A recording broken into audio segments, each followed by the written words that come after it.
What's going on, everybody? It's Thursday, August 24th. You are listening and watching the Daily AI Live Show. Welcome, everybody. Welcome. So today we almost got the whole crew back.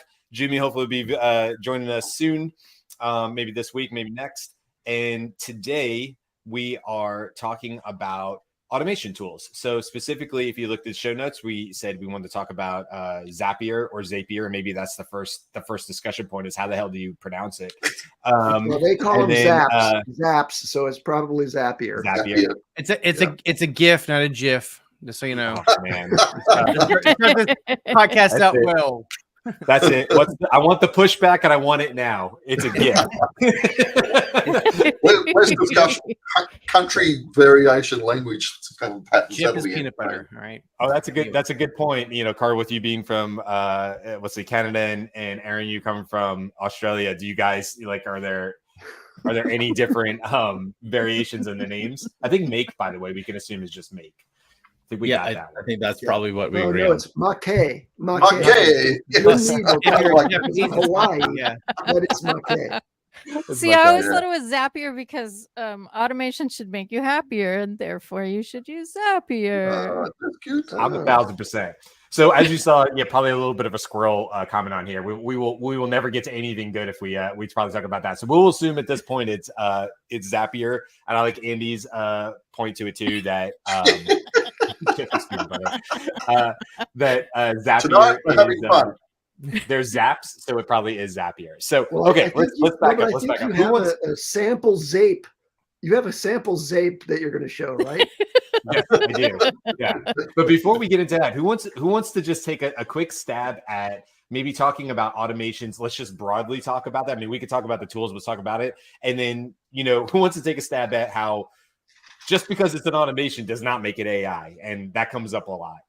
Well, I want to just make somebody can do that, but I want to make a transition from yesterday's show because it was a really good segue. Because yesterday's show was about LangChain and a very technical, mostly no code, but also a lot of code in order to integrate different apps, different functions using language models and other tools. So today's show is actually for those who don't want to get into the coding piece.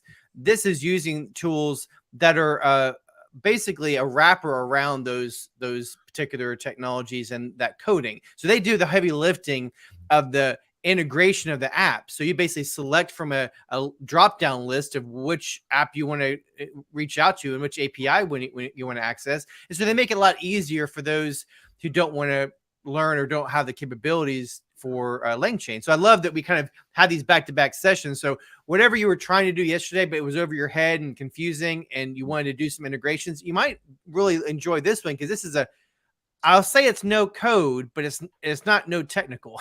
it's still going to be technical, but that's my first kind of intro to this today's talk. Well, and I'll give an example for Brian, right? Like I had a couple of days where I was driving home in my car and I forgot to turn the lights out because my car is old enough that it does not do that automatically. So I have a reminder set that when I drive to my GPS location, it gives me a reminder and says, turn your lights out, right? That isn't AI in the way that we are now thinking about AI. Right. But GPS was pretty phenomenal, right? I mean, there is a like satellite tracking with my phone kind of thing. But that's an example, I would say, of something that is automated, but is not AI in the way that we think. Welcome back. Aaron's coming in says definitely Zapier like happier, which by the way, I'm always going to remember that now. Beth, that's that is awesome TikTok about this, adorable. Oh, okay. So Thanks, Anne's even saying Zapier has come out and said it is officially Zapier, which is good because now I can let the Zapier people know, and I'll feel like I have the higher. For the really uninitiated, there's a whole thing like home automation that's been around for a while. And you can ask Alexa or Google, to do things in your home. Yep. That's making sort of electronic connections to the devices in your home. This is connecting these automation tools basically use APIs and structured API integrations that will do something with some other app server out there, and they connect to thousands. Like Zapier has thousands of things they've already pre-integrated with, and you can select from a list. So you can automate a whole bunch of things from your Slack to WhatsApp and many, many more. And can I ask you, Andy, if you could just delve just one little layer deeper on that, define API and exactly a little bit about just the technical piece of how it works. Like, what is that application programming interface? But what exactly is going on with that? Just briefly, so people can understand. So it stands for Application Programming Interface, and what a company that's providing a service on the cloud or on the web is doing is they're publishing the rules by which you can access endpoints that serve a function. So that API is published out there. You go to API documentation on their website. It says, okay, here are the endpoints that you can touch. This one it calls our database of customers and gives you the details about the customer information. And so a programmer who's wanting to connect, say, our financial system to the CRM system can use those APIs to say, okay, whenever I get this kind of information coming in on a transaction, I want to get all the details from the CRM system. So this is code. The API coder says, okay, go reach out to this endpoint that has this address and ask for these parameters. These parameters are also published as being available through that endpoint. So they can also publish specific actions. And now in the world of AI, there are more sophisticated actions that are accessible via API. So Zapier does a connection to Chatbase, for example, and allows Chatbase to respond with a text string based on some input that Zapier delivered to it. And that is then used in some other application, kind of a general picture of how it works. Very good. Very good. Is there always an API key? No, that's only when you're being charged for the API. Most API endpoints are free to use, unless, or you might have to have on a big SaaS system, say like a financial ERP, you would have to be a subscriber to that in order to use the API. So the API is sort of like a series of backdoors that people need to know where they are in order to go and get. And the API key is like a personalized secret handshake that only occurs sometimes. I love that. And I think a better answer to your question, Beth, is that, there's generally an API key. If there's any interest in maintaining security on the information that's available through the API. So that's it's a security protocol. Okay. They need to be authorized to have access to this data. Then you have an API key. Yeah. Okay, cool. Thanks. Carl? Oh, it's just saying like the first ever use case I've ever had for AI automation was, I think, back in 2013, 14, when I first started using a HubSpot, and it didn't have a native integration to a Salesforce. So you had to run HubSpot through Zapier to Salesforce to push essentially a contact from HubSpot to Salesforce. Eventually, they had that native integration, so you can just put automatic HubSpot to Salesforce or vice versa. But that's the first thing that I always talk about is, do you have does the software have a native integration to another software? And most of them say yes, or they say, oh, yes, we do. You can use Zapier to connect it, right? Yeah. That's usually the next conversation. And all Zapier does is they've already they've done the work of coding to the API endpoints. They've selected certain of the endpoints that are likely to be used by people who use Zapier, which is why it's quite limited. Point and click to create a connection between two apps. Which is why some of these, which we're going to talk about here in a second with Brian's use cases, is that some of these actual predetermined zaps or connections have parameters. They don't actually do everything you might want. Sometimes they limit it to what they want you to have access to or how they want you to have access, which leads me to, I think, a good segue to Brian. And my one comment about the next logical thing for people to understand is that there's triggers. So triggers are a big part of how make.com and Zapier, gosh, I'm not going to know what to say, how they actually operate, because it's kind of like an if then or a trigger that sets off the chain of events. So Brian, you want to go through your couple of use cases? Of course, I have one to show too if you want, but yeah, let's do that. So I will show the Zapier one first, and I'll show you sort of what I built. Let me just do my entire screen. While you're doing that, Carl, do you want to answer Anne Murphy's question here? She targeted you specifically, so nobody's allowed to answer but you. Well, you, Anne. You know what's so I saw a really great TikTok yesterday that encapsulates everything that I've been usually talking when I talk about businesses, and they take it even further, and this is how they use AI with it. So you take, you list all the tasks you do every day that is repetitive, and then you actually put that into ChatGPT and ask it to make a flowchart for you. If you have code, one of the plugins, I think you can do that. Show me will do it. It'll show you ask you to show it to do. And then what you do is you take that flowchart and you go into a Zapier or Make and build that out using, how you've laid it out.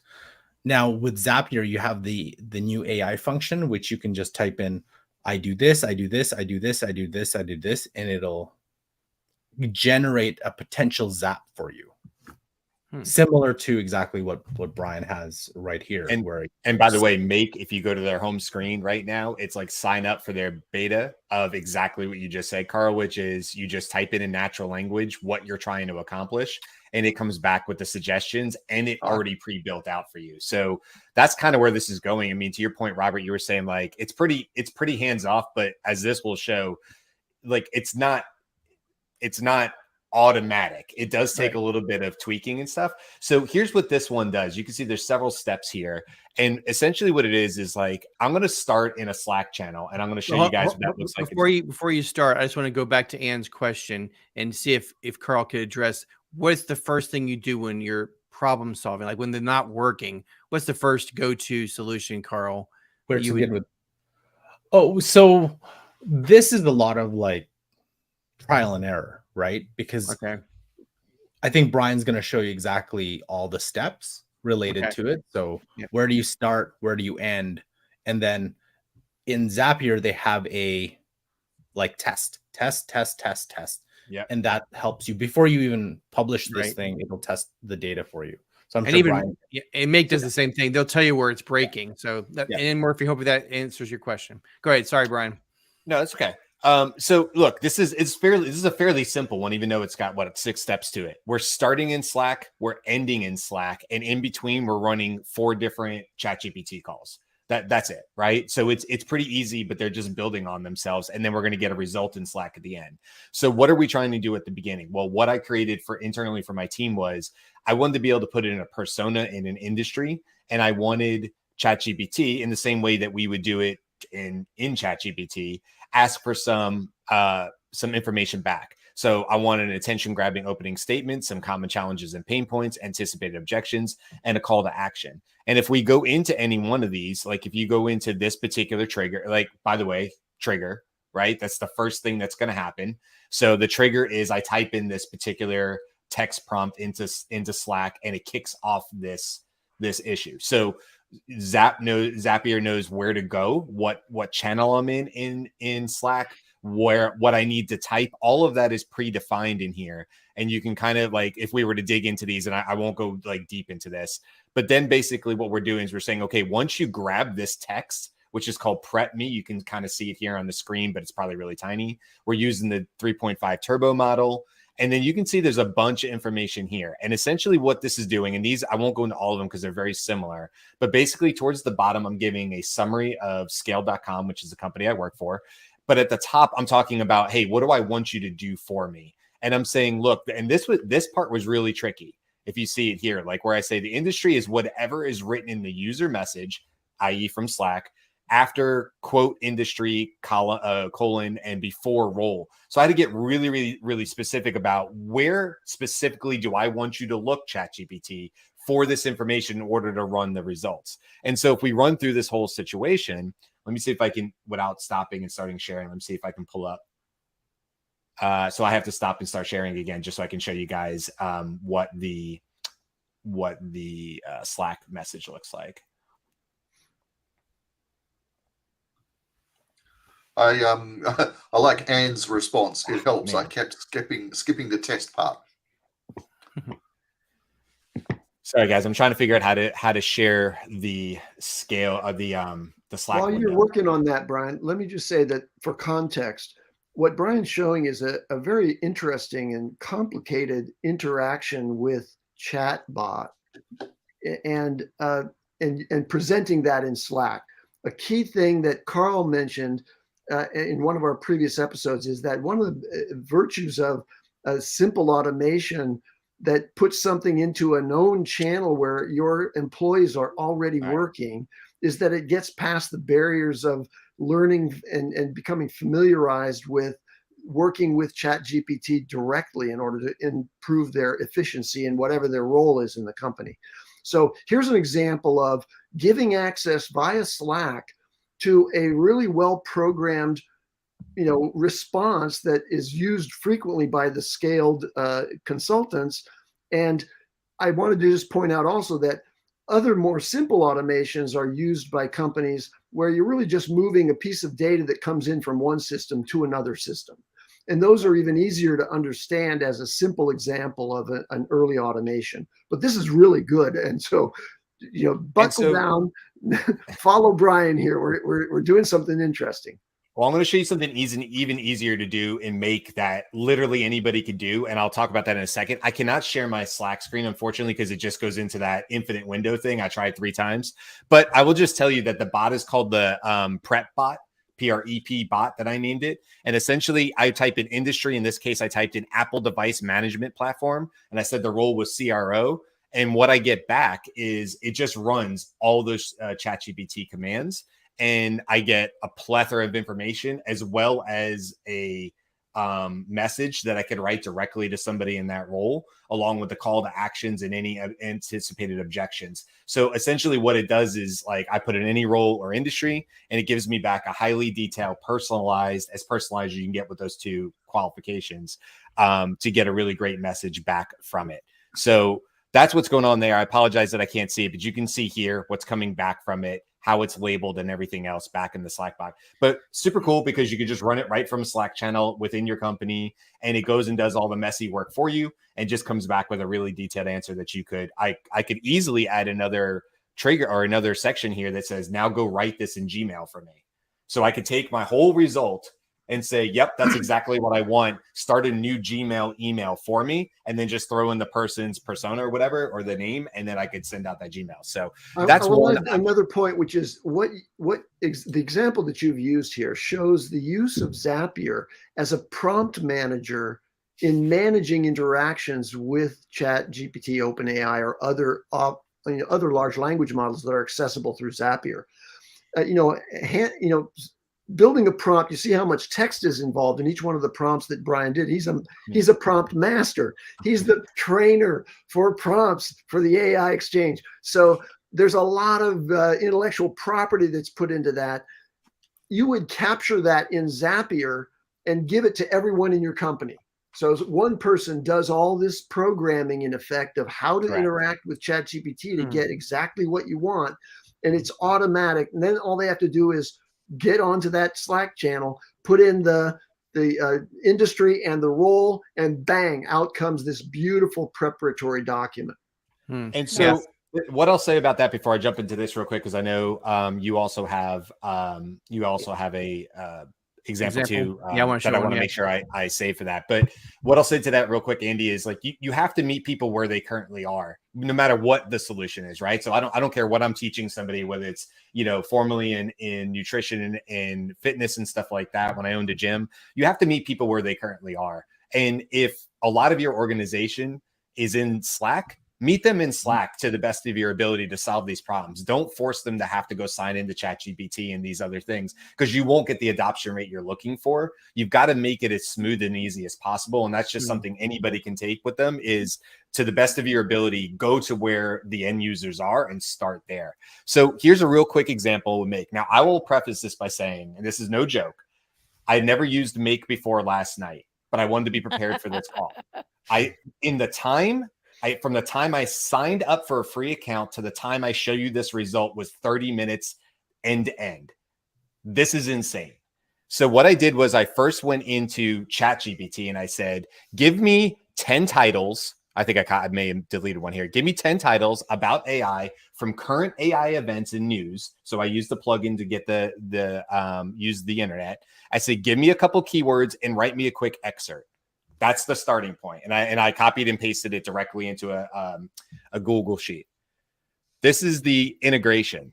Google Sheet, OpenAI. Here's the result. 10 1,000 word blogs written on each subject, along with every single excerpt on there. And guys, these are pretty damn good blogs. Now, I'm not saying I wouldn't edit them. I wouldn't copy and paste them directly into LinkedIn, but my wife and I talked about this last night when I explained it to her. And we were just not explained it to her. I was talking to her about it. I said, check this out, babe. I said, look what this just did in 30 minutes. And she said, she goes, can you imagine when we owned the gym, we owned the CrossFit gym, and then we owned a nutrition business, we were writing blogs all the time. She's like, how many hours did that just save? And I was like, well, let's think about that. Each one of these to research, come up with the keywords, and write a first draft 1,000 word blog is solid 2 hours. Never did it faster than that. That's just what it takes. So in 30 minutes, and not even 30, because this is the time it started me to just sign up for the damn account, to 10 1,000 word blogs, I literally saved myself 20 hours of work. That's not even an exaggeration. Right. That's the power of this stuff, guys. And so, we could dive into these, but essentially it's exactly what you see here. I have the Google Sheets, OpenAI calls from the Google Sheets. So you can see it's calling the title, the excerpt, the keyword. And then it's taking those and saying, output those here with the finished reasoning into a new Google Sheet, which is exactly what you see here. Amazing. Just cool as hell. I don't know what else to say about that. So, Aaron, you said you wanted to jump in real quick. So I mean, obviously, I'm coming at this from the marketing angle. So, Zapier and Make, they're well known in the marketing industry, and like simple use cases for tools like that, where you don't have to get any sort of sophistication. Is, as an example, you run a Facebook ad, and Facebook has an option for what's called a lead ad, but that's when you click on the ad. Has a little form that pops up in Facebook. You fill out the details, you submit, and off you go. Now, I still don't understand why Facebook hasn't done this yet, but that information is stuck in Facebook. You're going to log in and download it. And there are a few CRM systems, I think, that they have.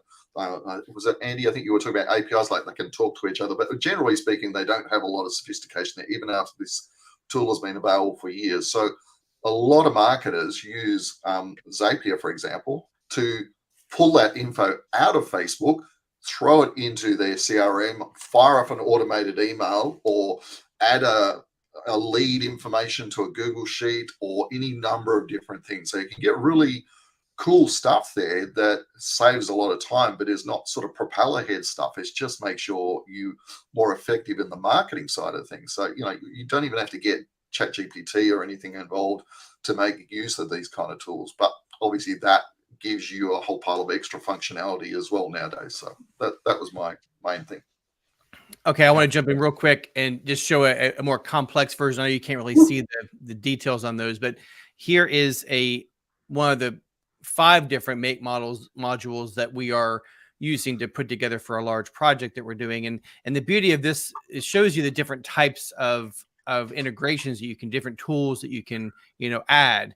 And I love Make for this reason, because you can see what's happening where and when. It's a linear progress, but there's ones that go and branch off into a tree. So it isn't always going to be a line. Okay.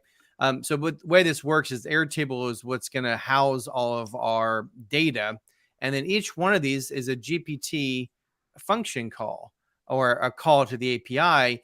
for specifics about the data that we comprise from an interview with a client, because we're basically doing a fractional CMO project. So we're basically going into the organization and working on a report or an assessment of their company. So this particular one is the team skills assessment. So you look into these Zaps, you have tons of variables that you have to tune, which is why I don't call this non-technical. It's still very technical, but you have to understand that these are the parameters that within the APIs of GPT, you have to actually configure. So what role is it? It's a system role. What role? It's a user. And so you're basically creating the prompt within these different variables, and of course, which kind of model you want to use, right? And that does make a big difference. So then the way this works, of course, is once you've got all that, then it will go back to and feed that information, the results into Airtable. So each one of these is a different purpose, right?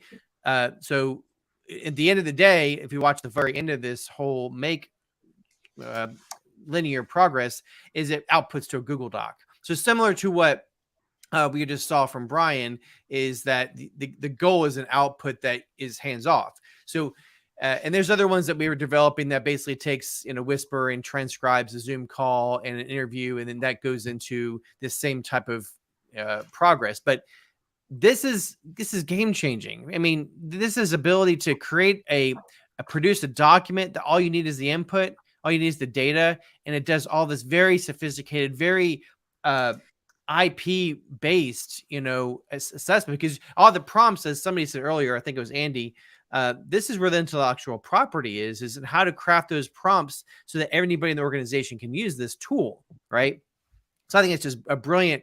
This is where I think a lot of people should be using AI, is in this type of no code integration stuff.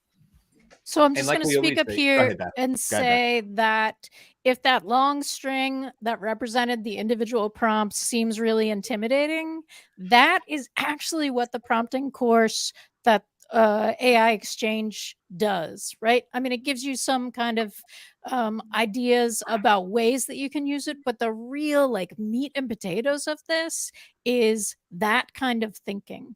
That's not super intuitive for me. So it was really helpful to see examples, to be in a cohort of people who are also struggling with this. And that's going to take us regardless of what we do with prompts, right? This is setting up the foundation for being able to automate things, to being able to make things much more complicated from the base level of where you just need to know what your process is. Yeah, I have a question for you, Robert. With those complex make workflows, can you do a parallelization? That is, one input or trigger actually kicks off two different lines like that? Oh yeah. You can actually branch off and do multiple things. Yeah, it's really hard to find limits to what it can do. Your brain is not going to. It's not going to find a limitation. The limitation is going to be your ability to create something creative.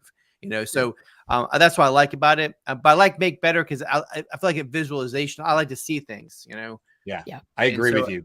I found make to be much easier to use than a Zapier. I think case in point. I have a little bit of experience messing around with this stuff. So it's not like it's the first time I'm seeing it, but without a doubt, from the minute you log into Make, it just has a much more user-friendly, welcoming feeling to it than I felt like Zap does. And I can't speak to, number one, I can tell you it's cheaper almost across all. That's what I was about to say. I'm just looking at the prices, and there's a big price difference between them. So I want to drop a bomb on everybody who's thinking about using this, and people in this call who are using it.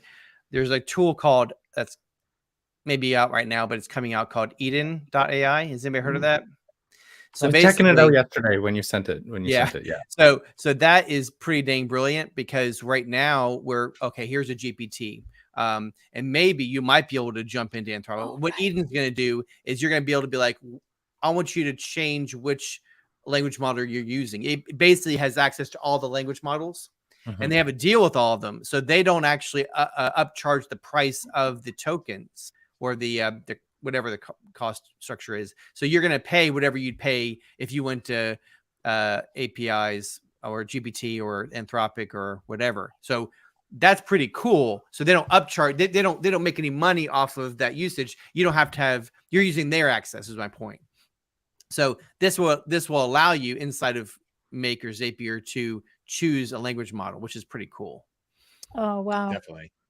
And so what I'll say here, I know we're sort of wrapping up on time, but what I was going to say is kind of like what all of you are saying, and I just agree, which is don't try to eat the elephant in one bite, right? I mean, there's a much better way to do this. So you saw the basic, well, I would say fairly basic, but we could have even made it more basic on Make. You could have gone in and said one line on a Google sheet, one run of answer some question, output it to this sheet over here. But then to Robert's point, it could have gotten more, or to Andy's point, it could have gotten more complicated. So where would I go from this three-step process? Well, it outputted 10 blogs to a Google Doc, but we can assume they're not in my voice. So one of the first things I'm going to do is take that output of the Google Doc, and then I'm going to say, hey, ChatGPT, go make this sound more like me based on these examples. And then it's going to rewrite it. And I'm going to say, put that in a new Google Doc. Okay. Then I could take that Google Doc and I could say, I don't necessarily need 1,000-word blogs. I need 5 posts per 1,000-word blog.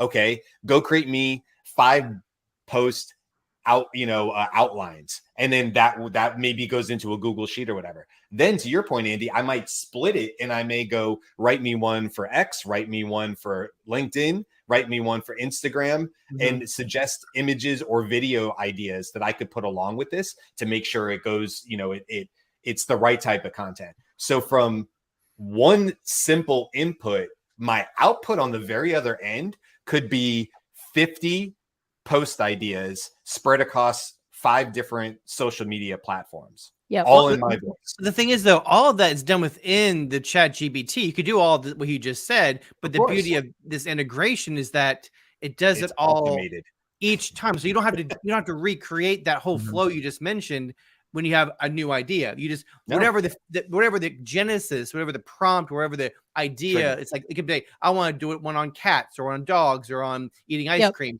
You just give it the starting point, and all the stuff you did is already made. It's almost like you're going back into the ChatGPT history and like reusing something that, but you can't do that in ChatGPT. So this is beautiful because all the stuff you just mentioned, you can do it over and over again with different ideas. Yeah, beautiful. And as a matter of fact, the one that set up just as the last point, sorry, Beth, is like that Google Sheet is called Watch New Rows, which is literally what you just said, Robert. If I was to copy and paste 5 new rows in there and then hit run, it knows what to do.